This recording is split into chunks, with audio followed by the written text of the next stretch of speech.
Hi friends, welcome to daily job notification Tamil channel.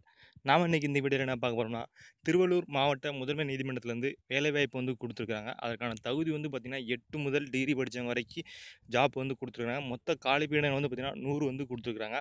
இதற்கான சம்பள விகிதம் வந்து பார்த்தீங்கன்னா, ரூ. 5,200 ரூ. 50,000 வரைக்கும் குடுக்குறாங்க.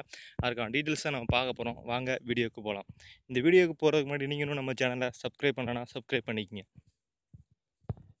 நோட்டிஃபிகேஷன் வந்து பார்த்தீங்கன்னா, ஒவ்வொரு ஜாப்புக்கும் தனித்தனியா வந்து குடுத்துருக்காங்க. ஒவ்வொரு எந்த காஸ்ட்டுக்கு எவ்வளோ போஸ்டிங் அப்படின்னு சொல்லி.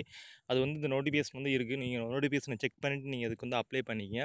அதில வந்து பார்த்தீங்கன்னா, வயது வரம்பு மற்றும் கல்வித் தகுதி வந்து நம்ம பார்க்கலாம். அது வந்து பார்த்தீங்கன்னா, அலுவலக உதவியாளர் பணிக்கு வந்து கல்வித் தகுதி வந்து பார்த்தீங்கன்னா 8ஆம் வகுப்பு வந்து முடிச்சிருக்கணும். வயது வரம்பு பார்த்தீங்கன்னா, 1/4/2019 அன்று வந்து பார்த்தீங்கன்னா, எஸ்சி/ஏக்கு 18 முதல் 35 வயசும், எஸ்சிக்கு 18 முதல் 35 வயசும், எஸ்டிக்கும் 18 முதல் 35க்கும், எம்பிசி, டிசிஇ அப்புறம் பிசிக்கு வந்து பார்த்தீங்கன்னா 18 வயசுலேருந்து 32 வயசுக்குள்ளேயும், ஓசிக்கு 18 முதல் 30 வயசுல இருக்கணும்னு சொல்லியிருக்காங்க. அதற்கடுத்து பார்த்தீங்கன்னா, இரவு காவலர், மசால்ஜி மற்றும் துப்புரவு பணியாளர் பணிக்கான கல்வித் தொகுதி வந்து பார்த்தீங்கன்னா, தமிழ்ல வந்து எழுத படிக்க தெரிந்தாலே போதும். நீங்க வந்து இரவு காவலரா வந்து பணியில வந்து உங்கள வந்து அமர்த்திருவாங்க. அதற்கான ஏஜ் குவாலிஃபிகேஷனும் சேம் தான். எஸ்சி, எஸ்டியா இருந்தா 18 முதல் 35ம், எம்பிசி, பிசியா இருந்தா 18 முதல் 32ம், ஓசிக்கு 18 முதல் 30 வயசும் வந்து சொல்லியிருக்காங்க. கணிப்பொறியாளர் பதவிக்கு வந்து பார்த்தீங்கன்னா, கல்வித் தொகுதி BSc, BCA or any degree with PGDCA and both typewriting in Tamil and இங்கிலீஷ்னு சொல்லியிருக்காங்க.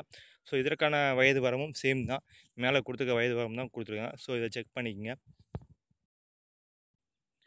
அடுத்து வந்து பார்த்தீங்கன்னா, நகல் எடுப்பாளர் பணிக்கான கல்வித் தொகுதி வந்து பார்த்தீங்கன்னா, 10ஆம் கிளாஸ் நீங்க பாஸ் பண்ணியிருக்கணும். வித் வந்து பார்த்தீங்கன்னா, ஜெராக்ஸில வந்து பார்த்தீங்கன்னா 3 வருஷம் தொழில் அனுபவம் வந்து இருக்கணும்னு சொல்லியிருக்காங்க. அதற்கான வயது வரம்பும் சேம் தான். எஸ்சி, எஸ்டிக்கு 18 முதல் 35 வயசும், எம்பிசி, பிசிக்கு வந்து பார்த்தீங்கன்னா 18 முதல் 32ம், ஓசிக்கு 18 முதல் 30 வயசும் சொல்லியிருக்காங்க. ஓட்டுநர் பணிக்கு வந்து பார்த்தீங்கன்னா, 10ஆம் கிளாஸ் முடிச்சிருக்கணும். அதுக்கு வந்து பார்த்தீங்கன்னா, வேலிட் டிரைவிங் லைசென்ஸ் வித் 3 வருஷம் எக்ஸ்பீரியன்ஸ் வந்து சொல்லியிருக்காங்க. ஸோ இதை வந்து செக் பண்ணிக்கங்க. இதற்கான ஊதிய விகிதம் வந்து குடுத்துருக்காங்க. கணிப்பொறியாளருக்கு பார்த்தீங்கன்னா, ரூ. 5,200 ரூ. 20,200 வரைக்கும் குடுக்கறதா சொல்லியிருக்காங்க. புதிய ஊதிய விகிதம்னா ரூ. 20,600 ரூ. 65,000 வரை குடுக்கறதா சொல்லியிருக்காங்க. நகல் எடுப்பாளருக்கு வந்து பார்த்தீங்கன்னா, ரூ. 4,800 ரூ. 10,000 வரைக்கும். ஓட்டுநர் பணிக்கு வந்து பார்த்தீங்கன்னா, ரூ. 5,200 ரூ. 20,200 வரைக்கும். அலுவலக உதவியாளர், மசால்ஜி, துப்புரவு பணியாளருக்கு வந்து பார்த்தீங்கன்னா, ரூ. 4,800 ரூ. 10,000 புதிய ஊதிய விகிதம் வந்து ஒவ்வொரு துறைக்கும் வந்து மாறுது. ஸோ இத செக் பண்ணிக்கங்க. ஓட்டுநர் பணிக்குனா ரூ. 19,500 ரூ. 62,000 வரைக்கும்.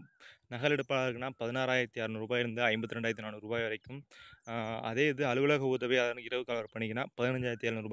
50,000 வரைக்கும் குடுக்கறதா சொல்லியிருக்காங்க. ஸோ இத வந்து செக் பண்ணிக்கங்க ஃபுல்லா. இதற்கு வந்து பார்த்தீங்கன்னா, நீங்க எப்படி அப்ளை பண்ணணும்னா, ஆஃப்லைன்ல தான் நீங்க அப்ளை பண்ணணும். அதற்கான டீட்டெயில்ஸும் பார்க்கலாம். இது வந்து பார்த்தீங்கன்னா, நீங்க ஆஃப்லைன்ல தான் அப்ளை பண்ணணும். இதற்கான விண்ணப்ப படிவம் வந்து இதுதான். இந்த விண்ணப்ப படிவம் நான் அந்த வீடியோ கீழ லிங்க்ல வந்து குடுத்துருக்கேன். இதற்கான அட்ரஸும் நான் அந்த வீடியோ கீழ குடுத்துருக்கிறேன்.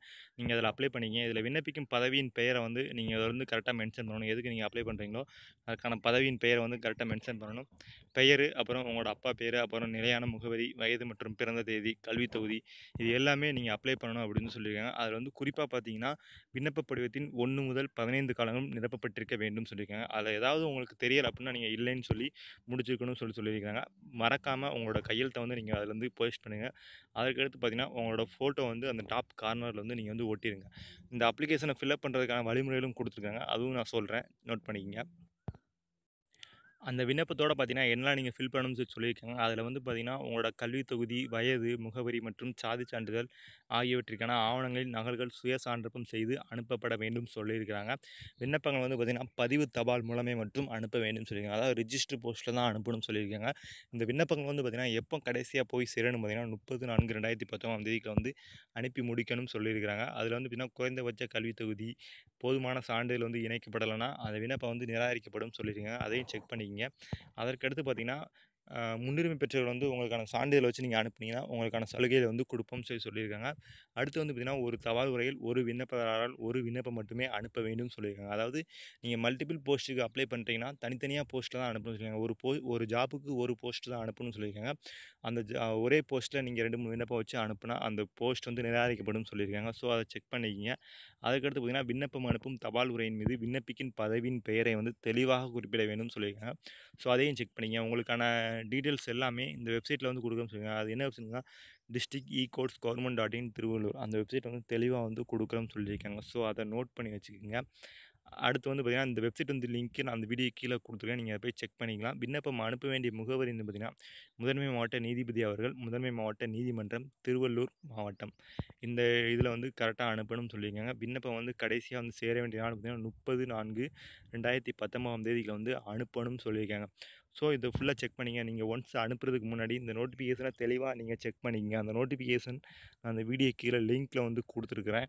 நீங்க அத செக் பண்ணி எந்த ஜாப்க்கு நீங்க தகுதியானவங்க அப்படின்னு சொல்லி நீங்க செக் பண்ணி அனுப்பிக்கங்க. மேலும் இதுபோல ஜாப் தகவலுக்கு நம்ம சேனல மறக்காம சப்ஸ்கிரைப் பண்ணிக்கங்க. இந்த வீடியோ புடிச்சிருந்துச்சுன்னா லைக் பண்ணுங்க. உங்க ஃப்ரெண்ட்ஸுக்கும் ஷேர் பண்ணுங்க. நன்றி, வணக்கம்.